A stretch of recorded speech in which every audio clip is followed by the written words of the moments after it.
नमस्कार दोस्तों, स्वागत है आपका सेंटर फॉर एम्बिशन के ऑनलाइन प्लेटफॉर्म पर। एनसीईआरटी की सीरीज में हम लोग बिपिन चंद्रा सर की जो एनसीईआरटी है, ओल्ड एनसीईआरटी, उसको हम लोग टॉपिक वाइज कवर कर रहे थे, जिसमें एक एक लाइन जो है हम लोग समझ रहे थे और उससे संबंधित जो चीज़ें थी उनको देख रहे थे। इसी क्रम में आज हम लोग आगे बढ़ते हैं। हमने पहला चैप्टर शुरू किया दोस्तों इसमें, जिसमें 18वीं सदी का भारत। अगर इसका पहला वीडियो अगर आप देखेंगे तो उसमें हमने 18वीं सदी का भारत और उससे संबंधित जो भी बातें थीं, है ना, इस चैप्टर में क्या पढ़ना था, उन सब बातों को हमने डिटेल में बताया है। आज हम लोग टॉपिक पर बात कर रहे हैं। मुगलों के पतन के बाद की कहानी हमने पढ़ ली थी कि मुगलों का पतन जो है क्यों हुआ था, किस तरीके से हुआ। तो उस पतन की कहानी के बाद हमें आगे बढ़ना है दोस्तों। क्लियर है? चलिए, मुगलों के पतन के बाद हमने आपको जब ये शुरू किया था तो एक इसमें इंट्रोडक्शन बताया था कि जिसको हम 18वीं सदी कह रहे हैं, 18वीं सदी का भारत। तो 18वीं सदी के भारत को दोस्तों हमने दो पार्ट में डिवाइड किया था। एक घटना हो रही थी कि मुगल सत्ता का पतन हो रहा था, क्लियर है, और दूसरी तरफ जो मामला था वो था क्षेत्रीय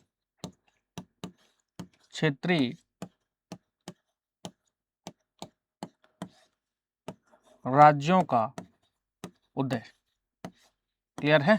तो ये आज के लेक्चर में हम लोग जो हैं, क्योंकि मुगल सत्ता का पतन हमने पढ़ लिया है, आज हम क्षेत्रीय राज्यों के उदय की बात करेंगे कि वो क्षेत्रीय राज्य कौन कौन से थे। क्लियर है? क्षेत्रीय राज्यों के उदय से पहले की अगर हम लोग बात करें कि 18वीं सदी में एक तरफ मुगल सत्ता का पतन हो रहा है और क्षेत्रीय राज्यों का उदय हो रहा है। ये क्षेत्रीय राज्य कौन कौन से हैं दोस्तों?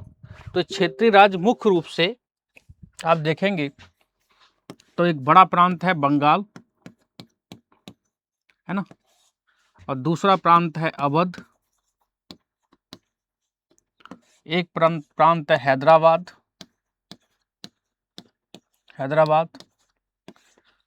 और उसके बाद नीचे है मैसूर,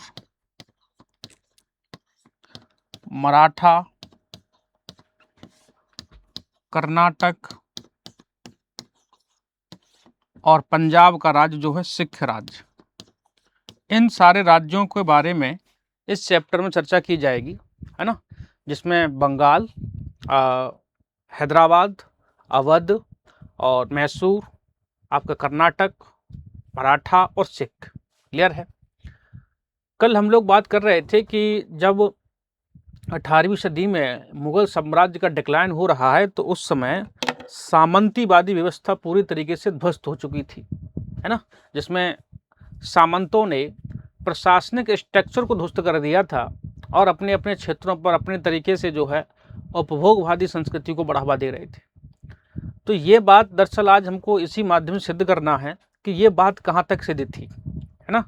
क्या मुगल सत्ता के डिक्लाइन के बाद राज्य निकल के आ रहे हैं, बंगाल, अवध, हैदराबाद आदि आदि, क्या इन राज्यों के जो, क्योंकि इन राज्यों में जो लोग सत्ता पर बैठे वो मुख्य रूप से मुगल सत्ता के अधीन पहले से काम कर चुके थे, या हम कहें कि मुगल सत्ता के उस प्रशासन में शामिल थे, उन्हीं को हम सामंत वर्ग कह रहे हैं, प्रशासनिक अधिकारी कह रहे हैं। जैसे उदाहरण के तौर पर आप देखेंगे तो बंगाल का संस्थापक जो है मुर्शीद कुली खां है ना। अवध का नवाब शहादत खां है, और हैदराबाद का नवाब चिंग्लिस खां है। तो दोस्तों ये तीनों के तीनों नवाब मुगल सत्ता के यहाँ अपनी जो है सेवा दे चुके थे, मुगल सत्ता के अधीन काम कर चुके थे। उसके बाद इन लोगों ने अपने स्वतंत्र राज्यों की स्थापना की और उसके बाद जो राज्यों पर इन्होंने काम करना शुरू किया।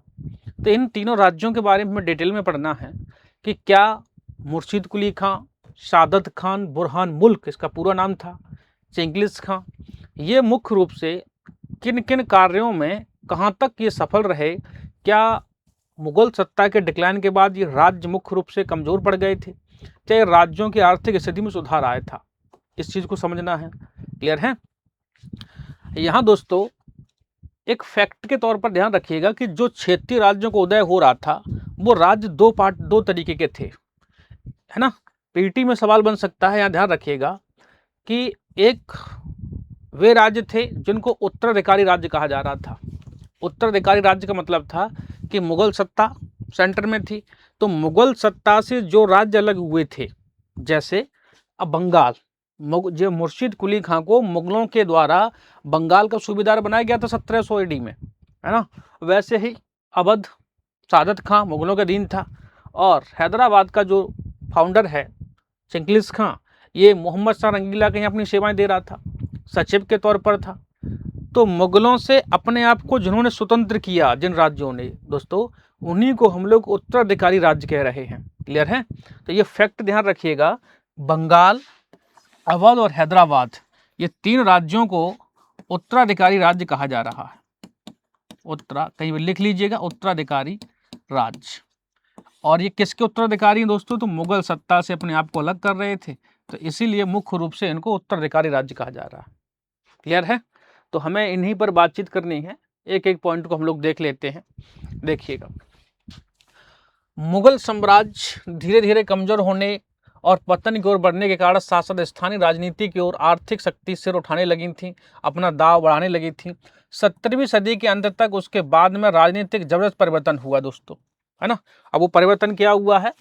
तो बंगाल, अवध, हैदराबाद, मैसूर, मराठा, क्लियर है, जैसी शक्तियों का उदय हो रहा है।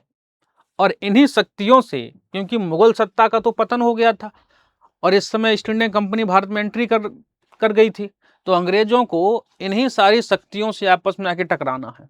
अंग्रेजों का जो मुख्य संघर्ष दोस्तों होगा वो इन तीनों राज्यों के साथ होगा। वही लिखा हुआ है कि अंग्रेजों को इन्हीं ताकतों पर विजय प्राप्त करनी पड़ी थी। क्लियर है? इनमें से कुछ राज्यों को उत्तराधिकारी राज्य कहा जा रहा है दोस्तों। क्लियर है? तो अवध, हैदराबाद और ये बंगाल ध्यान रखिएगा, उत्तराधिकारी राज्य कहा जा रहा है। आपकी एनसीईआरटी मेंशन है, पूछा जा सकता है। क्लियर है? दूसरे राज्य कौन से थे? तो मराठा, अफगान, जाट, पंजाब, है ना। राज्यों का जन्म मुगल शासन के खिलाफ स्थानीय सरदारों, जगीरदारों, किसानों के विद्रोह कारण हुआ था। ये मुगलों के कंट्रोल में डायरेक्ट तो नहीं थे मुख्य रूप से, लेकिन वहाँ सामंती व्यवस्था, जमींदारी व्यवस्था, इनके माध्यम से तो उन्होंने स्वतंत्रता का दावा कर दिया था। न केवल 2 तरह के राज्यों की राजनीति कुछ हद तक भिन्न होती थी, बल्कि इन सब में आपस में स्थानीय परिस्थितियों के कारण भी अंतर था। ये राज्यों की में जो है शासन प्रशासन को लेकर के अंतर बताया जा रहा। क्लियर है? आगे बताया जा रहा है कि मुगल साम्राज्य की नाम मात्र की सर्वोच्चता स्वीकार कर उनके प्रतिनिधि के रूप में स्वीकृति प्राप्त कर 18वीं सदी के सभी राज्यों ने अपने को वैधता प्रदान करने की कोशिश की।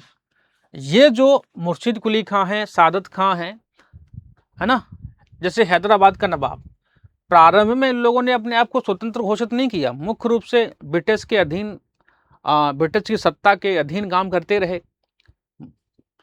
हैदराबाद का जो नवाब है चिंगलिस खां, उसके बारे में तो ये कहा जाता है कि उसने तो मुख्य रूप से अपने जीवन में कभी भी जो है मुगल सत्ता के खिलाफ स्वतंत्रता का दावा स्पष्ट घोषणा नहीं की ऐसी कोई कि मैं मुगल सत्ता स्वतंत्र हूँ, लेकिन जैसे युद्ध करना, संधि करना, समझौते करना, विस्तार करना, वो सब बिना मुगल अनुमति से ये काम करता रहा, है ना।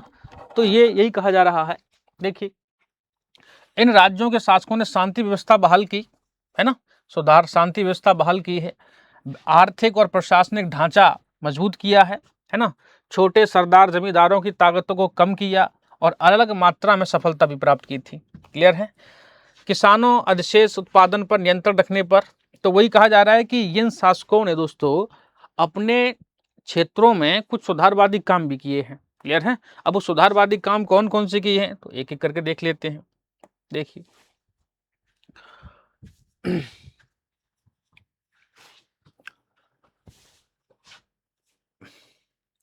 17वीं सदी में जो आर्थिक संकट शुरू हुआ, इनमें से कोई भी राज्य उनके रोकने में सफल नहीं हो पाया। इनमें से सभी राज्य मूल रूप से उन्हें उकसाने राज्य बना रहे थे। जागीरदार जमींदारों की संख्या राजनीतिक रूप से लगातार बढ़ रही थी। चलिए, तो ये मुगल टाइम की बात हो रही है, मुगल टाइम पर ये था, लेकिन इन राज्यों के द्वारा फिर सुधारवादी काम किए गए हैं। क्लियर है? जैसे देखिएगा, हैदराबाद कर्नाटक, तो निजाम उल मुल्क आसफ शाह, ये हैदराबाद के नवाब का नाम ध्यान रखिएगा, निजाम उल मुल्क आसफ शाह, ये इसको चिंगलिस खां के नाम से जानते हैं। 1724 में दोस्तों इसने हैदराबाद राज्य की स्थापना की है। औरंगजेब के बाद के समय नवाबों में उसका महत्वपूर्ण स्थान रहा। सैयद बंधुओं को गद्दी हटाने में इसका महत्वपूर्ण योगदान था। निजामुल मुल्क जो है या चिंगलिस खां, इसने सैयद बंधुओं को हटाने में अपनी महत्वपूर्ण भूमिका निभाई थी, है ना। उसने दक्कन के वायसराय का खिताब भी प्राप्त हुआ था। 1720 से 1720 में वह मुगलों के अधीन काम करता रहा। 1724 में मुगल साम्राज्य का वजीर बना, मगर वह जल्दी वजीर के काम से तंग आ गया था, क्योंकि मोहम्मद शाह रंगीला उसके कार्यों को वरीयता नहीं देता था। क्लियर है, लिखा ना, क्योंकि बादशाह जो है प्रशासन में सुधार करने की सब कोशिशों पर नाकाम कर दिया, इसलिए उसने दक्कन जाने का फैसला किया दोस्तों। और फिर जाकर उसने दक्कन में कुछ कार्य किए हैं, जैसे उसने सुलह किल खिताब बांटे, जहागीरें बांटी, है ना। हिंदुओं के प्रति सहनशीलता अपनाई थी। ध्यान रखिएगा, यहाँ पर जितने भी मुस्लिम शासक हैं, अवध में हो, चाहे वो हैदराबाद में हो या फिर बंगाल में हो, इन सारे शासकों ने दोस्तों हिंदुओं के साथ सहिष्णुता वाली नीति अपनाई है। क्लियर है। उसका रीजन था कि बिना हिंदुओं के साथ तालमेल बनाए हुए ये शासन नहीं कर सकते थे। तो है मुर्शिद कुली खां के बारे में या निजामुल मुल्क के बारे में दोस्तों इस कुछ बातें ध्यान रखिएगा कि उसने हिंदुओं के प्रति सहनशीलता अपनाई थी। उदाहरण के लिए कि हिंदू पूरन चंद उसका दीवान था। क्लियर है, ध्यान रखिएगा कि पूरन चंद जो है उसका दीवान था। उसके दक्कन में मुगलों के नमूने जागीरदारी प्रथा व्यवस्था तरीके से काम किया है। उसने राजस्व व्यवस्था को भ्रष्टाचार से मुक्त करने की कोशिश की। 1748 में उसके मरने के बाद हैदराबाद में विघटनकारी शक्तियों का शिकार हो गया था। क्लियर है, 1748 तक दोस्तों ये रहा है, और इसने लंबे समय तक चीजों को सुधारने का प्रयास भी किया है। कर्नाटक के बारे में देखते हैं। कर्नाटक मुगल दक्कन का एक सूबा था। कर्नाटक जो क्षेत्र है मुगल दक्कन का सूबा था, और इस तरह वह हैदराबाद निजाम के अधिकार में आता था। मगर व्यवहार में जिस प्रकार निजाम ने दिल्ली से अपने आप को स्वतंत्र कर लिया था, उसी प्रकार कर्नाटक का नवाब जो है अपने आप को स्वतंत्र कर लिया है। तो ध्यान रखें, कर्नाटक जो है मुख्य रूप से पहले हैदराबाद के कंट्रोल में था, लेकिन जिस तरीके से हैदराबाद के नवाब ने अपने आप को स्वतंत्र घोषित कर लिया था, उसी तरीके से कर्नाटक के नवाब ने भी हैदराबाद से अपने आप को स्वतंत्र घोषित कर लिया। क्लियर है, और अपनी रियासतों को स्थापित किया।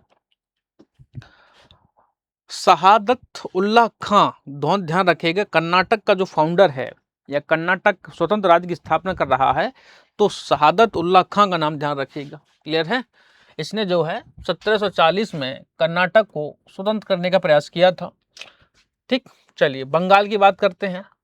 केंद्रीय सत्ता की बढ़ती कमजोरी का फायदा उठाकर असाधारण योग्यता वाले दो व्यक्तियों मुर्शिद कुली खां और अली वर्दी खां ने बंगाल को स्वतंत्र घोषित कर दिया था। मुर्शिद कुली खां 1700 में जाकर बंगाल का सूबेदार बनाया गया, मगर वह वास्तविक शासक 1700 से ही था, जो हमने आपको बताया था, है ना। नियंत्रण से मुक्त होकर वह यद्यप बादशाह को नियमित रूप से नजराने काफी बड़ी संख्या में भेजता था। तो मुर्शिद कुली खां की बात आ रही, हमने कहा कि इन्होंने मुगलों के खिलाफ ढाढ़ी घोषणा नहीं की थी। स्वतंत्र राज्य स्थापित करने के बावजूद भी मुगलों को जो है वो टैक्स भेजता रहा। क्लियर है, वही लिखा जा रहा है। उसने भी हिंदुओं को अपने प्रशासन में शामिल किया, सीताराम राय, उदय नारायण जैसे लोगों ने, है ना। कुछ विद्रोह हुए मुर्शिद कुली खां के साथ। सुजाउद्दीन बंगाल में प्रशासन किया, ठीक है। इन तीनों बंगाल में शांति और सुव्यवस्था स्थापित करने का प्रयास किया था, है ना। वित्तीय मामलों को सुधार करने का प्रयास किया है। भू राजस्व के बंदोबस्त के जरिए जागीर को बढ़ावा दिया। खालसा भूमि का एकीकरण कर दिया था। तो मुर्शिद कुली खां के द्वारा बंगाल में जागीरदारी व्यवस्था, ठेके पर भू राजस्व वसूलने की प्रक्रिया को शुरू किया गया था, है ना। तो ये ध्यान रखिएगा।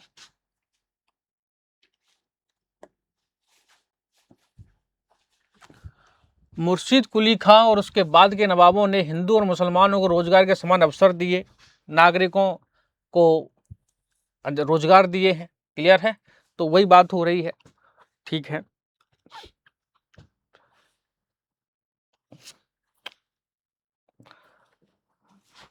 ये ध्यान रखिएगा कि बंगाल में व्यापारियों के शुल्क के मंजूर किया गया था। अली वर्दी खां ने अंग्रेजों और फ्रांसीसियों को कलकत्ता और चंद्रनगर में कारखाने इजाजत नहीं दी थी।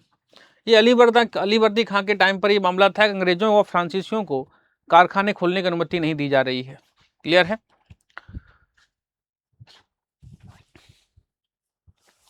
वे इस बात को नहीं महसूस कर पाए कि अंग्रेजी व्यापारियों ने मात्र उस समय के अंतर आक्रामक और विस्तारवादी उपनिवेशक संस्था थी। दरअसल ईस्ट इंडिया कंपनी के जो कार्य थे, प्रभाव थे, उनको ये शासक समझ नहीं पा रहे थे कि ईस्ट इंडिया कंपनी किस लिए काम कर रही है ना। और इसीलिए जो है मुख्य रूप से ये उनको बहुत महंगा पड़ा। अफ्रीका, दक्षिण पूर्व एशिया, लैटिन अमेरिका में व्यापारिक कंपनियां विध्वंसकर्मों के आधार से, ठीक, बंगाल में नवाबों की शक्तिशाली फौज बनाने की ओर ध्यान नहीं दिया। ये बंगाल के नवाबों की बात हो रही है। मुर्शिद कुली खां के पास बहुत कम सेना थी, 2000 घुड़सवार और 400 पैदल सैनिक थे। अली वर्दी खां को मराठा के सामंतों में तंग होना पड़ा। अंतोगत्ता उन्हें उड़ीसा का एक हिस्सा उन्हें गंवाना पड़ा। एक उड़ीसा का क्षेत्र मराठों को दोस्तों जो है मराठों को देना पड़ा बंगाल से, तो ये भी उनके लिए काफी था। और फिर अगला नवाब उत्तराधिकारी के तौर पर सिराजुद्दौला ये आता है। क्लियर है। तो इस तरीके से बंगाल के नवाबों की कुछ बात है। अब बंगाल के कुछ नवाब है दोस्तों, ध्यान रखिएगा। एक तो क्रम में मुर्शीद कुली खां, मुर्शीद कुली खां। दूसरा अली वर्दी खां, अली वर्दी खां। शहादत खां, सरफराज, सरफराज। और उसके बाद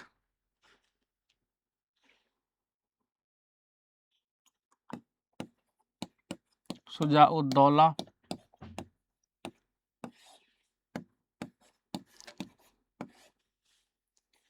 मीर जाफर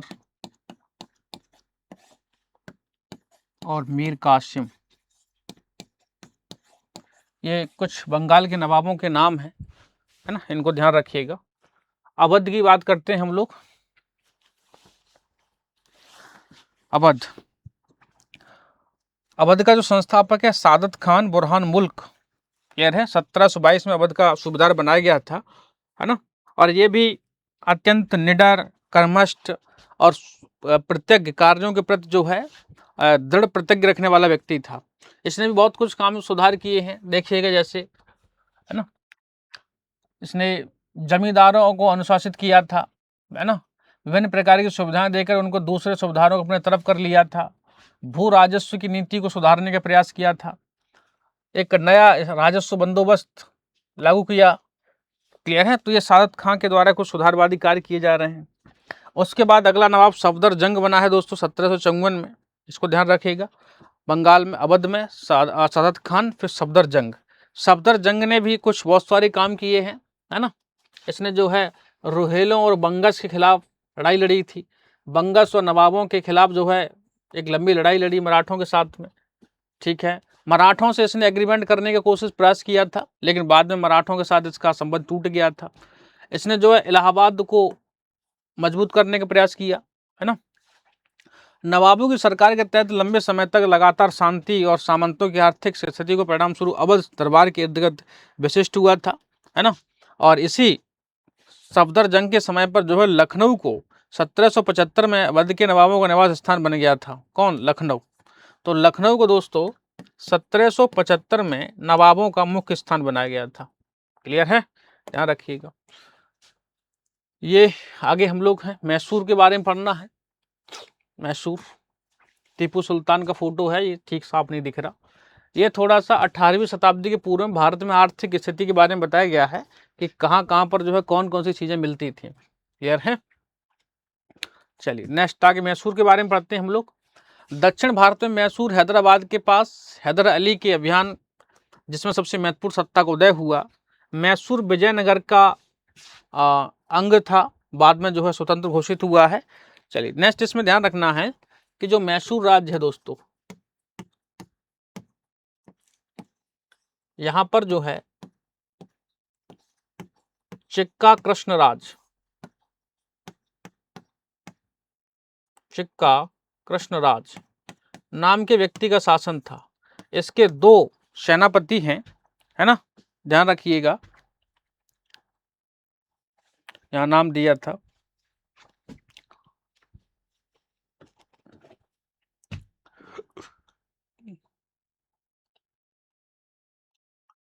नंजराज और देवराज, 2 सेनापति हैं, नंजराज और देवराज। ठीक है, ये दोनों के अधीन ये व्यक्ति काम कर रहा था। 1761 में हैदर अली ने जो है इन दोनों को हटा करके एक स्वतंत्र राज्य की स्थापना कर दी थी। क्लियर है। हैदर अली यहाँ सेना के तौर पर काम करता था, सेनापति था। क्लियर है। हैदर अली ने जो है 1755 में डिंडीगुल में एक आधुनिक शस्त्रागार की स्थापना की। 1761 में उसने जो है अपने आप को स्वतंत्र घोषित कर दिया था। नेक्स्ट,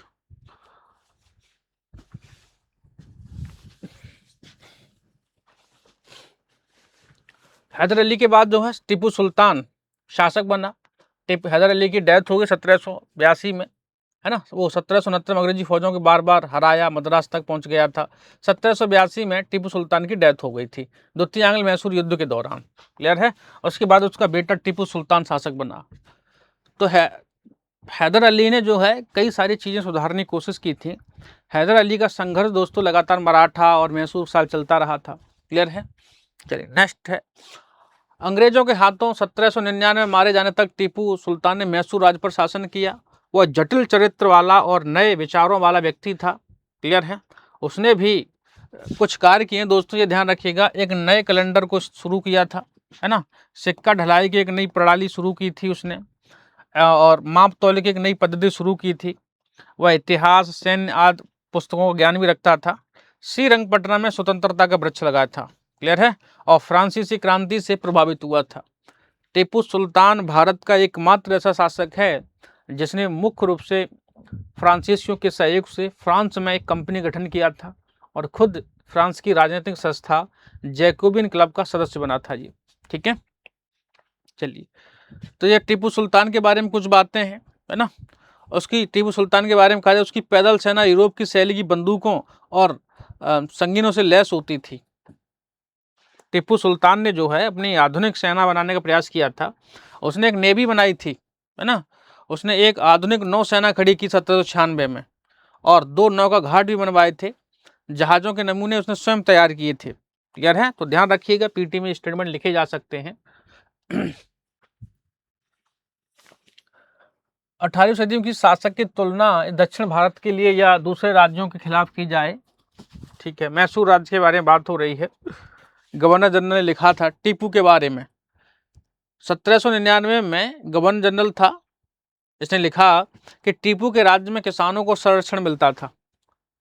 दरअसल मामला ये था कि जब 1799 में टीपू सुल्तान की डेथ हो गई थी, जब मैसूर को कैप्चर कर लिया गया, तो वहाँ अंग्रेजों ने जब मैसूर राज्य पर कब्जा किया तो उन्होंने देखा कि वहाँ के किसानों की तुलना में, अन्य किसानों की तुलना में मैसूर का किसान बड़ा संपन्न है आर्थिक रूप से। तो उसका कारण बताया जा रहा है कि टीपू के राज्य में किसानों को संरक्षण मिलता था, उनके अन्न के लिए प्रोत्साहन किया जाता था, पुरस्कार किया दिया जाता था। टीपू सुल्तान के जमाने में मैसूर के यहाँ राज्य खेतीबाड़ी को बढ़ा चढ़ाकर परिश्रम लोगों को लिए पुरस्कार देता था, काम आधुनिक व्यापार वाणिज्य को बढ़ावा देता था। तो ये टीपू सुल्तान के बारे में कहा जा रहा है। दोस्तों टीपू सुल्तान ने, ध्यान रखिएगा, कि फ्रांस, तुर्की, ईरान में अपने दूत भेजे थे और चीन के साथ व्यापार संबंध स्थापित किया था। ये टीपू सुल्तान के कुछ कार्यों के बारे में बात हो रही है ना। रूस अरब के साथ व्यापार बढ़ाने का प्रयास भी किया था। रूस अरब के साथ व्यापार बढ़ाया टीपू सुल्तान ने। कुछ ब्रिटिश इतिहासकारों टीपू को धार्मिक उन्मादी बताया गया है, जो ठीक नहीं है। क्लियर है। लेकिन देखिए, टीपू सुल्तान ने सहिष्णुता का परिचय भी दिया है। उसने श्रृंगेरी के शारदा मंदिर को बनवाने का प्रयास किया था, जो लूट लिया गया था। वहां उसने शारदा की प्रतिमा बनवाई थी, उसके लिए पैसे दिए थे, है ना। और एक मंदिर और बनवाया दोस्तों, उसने रंगनाथ का मंदिर भी बनवाया था, जो उसके महल के आसपास भी था। क्लियर है। चलिए, ये टीपू सुल्तान के बारे में बात हो जाती है। केरल, 18वीं सदी की शुरुआत में केरल बहुत बड़ी संख्या में सामंत सरदारों, राजाओं का बटा हुआ मामला था। केरल में जो है कालीकट और कोचीन, त्रावणकोर, ये 3 रियासतें मुख्य रूप से बटी हुई थी केरल में, है ना। तो केरल की बात है।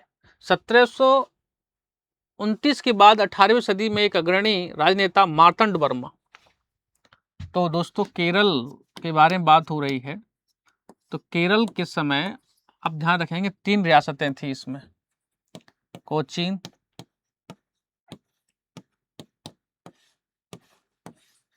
कोचीन,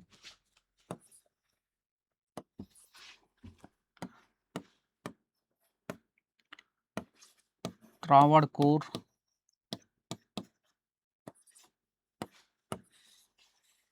है ना, कोचीन, त्रावणकोर, कालीकट, कालीकट, ये कालीकट वही है जहां वास्को डी गामा पहुंचा था। तो केरल के अंदर ये 3 राज्य काम कर रहे हैं मुख्य रूप से, है ना। तो इसका जो संस्थापक है आप ध्यान रखिएगा, राजा मार्तंड वर्मा, ठीक है, एक नाम ध्यान रखेंगे, राजा मार्तंड वर्मा, ठीक, के मामले में तीनों राज्यों को बनाने का प्रयास किया था। इसने साहस, निर्भीकता का परिचय दिया, सामंतों को शांत करा दिया, सेकुलेन और एलायस के क्षेत्र जीत लिए गए थे। केरल में उसकी राजनीतिक सत्ता खत्म कर दी गई थी, दूसरे अन्य व्यापारी थे।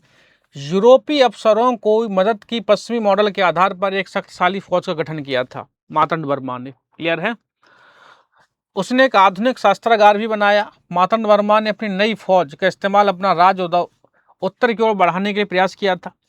त्रावणकोर की सीमा जल्द ही कन्याकुमारी, कोचीन तक फैल गई थी। तो त्रावणकोर की सीमा कन्याकुमारी और कोचीन तक प्रसार किया इसने मार्तंड वर्मा ने, है ना।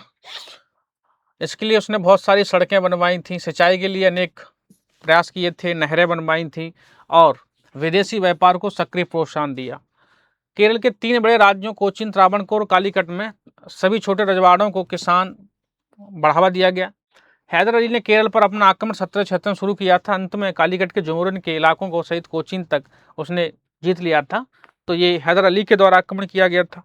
18वीं सदी में साहित्य में एक असाधारण पूर्ण देखा गया है कि असंत केरल के राजाओं सरदारों के कारण हुआ, जो साहित्य में महान संरक्षक थे। 18वीं सदी के उत्तरार्ध में त्रावणकोर की राजधानी त्रिवेंद्रम संस्कृत विद्वान का केंद्र था।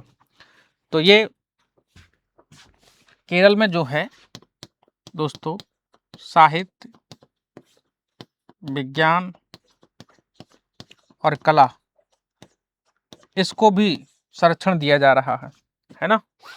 मार्तंड वर्मा का उत्तराधिकारी, ये ध्यान रखिएगा, राम वर्मा, मोस्ट इंपोर्टेंट नाम है। एक नाम और है, इसका उत्तराधिकारी है राम वर्मा। ये भी किसी में कम नहीं था। लिखा हुआ है कि वह विद्वान, संगीतज्ञ और अभिनेता, सुसंस्कृत व्यक्ति था। वह अंग्रेजी में धारा प्रभा बातचीत करता था। उसने यूरोप के मामले में गहरी दिलचस्पी ली थी, है ना। और लिखा हुआ है कि वह लंदन, कलकत्ता, मद्रास से निकलने वाले अखबारों को पढ़ता था। तो ये भी मुख्य रूप से आप समझ रहे हैं कि साहित्य को बढ़ावा देने का काम कर रहा है, क्लियर है। तो ये इन सारे क्षेत्रों की बात हुई है। तो हमने इसमें मराठा, बंगाल, मैसूर और कर्नाटक, क्लियर है, इन सारे क्षेत्रों को कवर किया है। अगले वीडियो में हम लोग मराठा और पंजाब, इन सारे क्षेत्रों को विस्तार से कवर करेंगे। जाट भी हैं उसमें मुख्य रूप से, है ना, इनको कवर करेंगे। थैंक यू, धन्यवाद।